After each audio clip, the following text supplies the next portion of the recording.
Almost 8 years ago, I lost my father.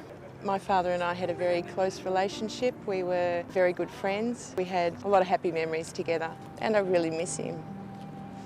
I think it's important that people talk about suicide bereavement. I think it's important not only for the people who are bereaved, but for the population in general to know it does have long-term effects on the people that are left behind. The experience of grief for anyone is a painful one, especially when we lose somebody close to us, either in our family or a friend. These services that we hold, and this year we've held services in Adelaide, here in Sydney and in Newcastle, they're opportunities for people in the community to come together.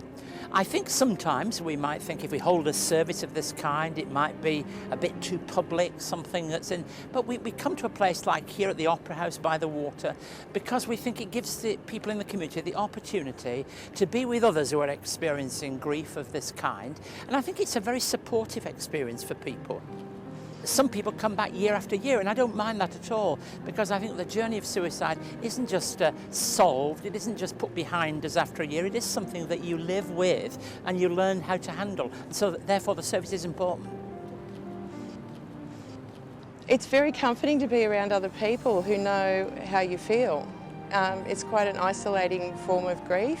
It's not something everybody talks about. It's not something you're encouraged to talk about. So you feel quite alone, and then to find that you're not alone it's very comforting.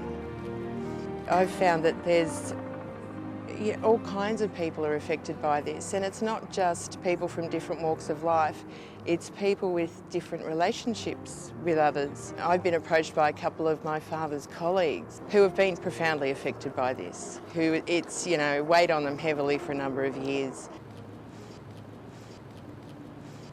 Wesley Life Force is a suicide prevention program that operates nationally. It was started in 1996 by Reverend Bob Dunlop in response to the youth suicides at the time, but it's now dealing with suicides in communities and helping to empower communities to deal with the issue nationwide, providing both training and network support. We're always looking at preventing suicide, but it's also how we can support those that are bereaved by suicide. In 2012, we had 2,535 people complete suicide in Australia, a number greater than the number of people who died through skin cancer or through road death.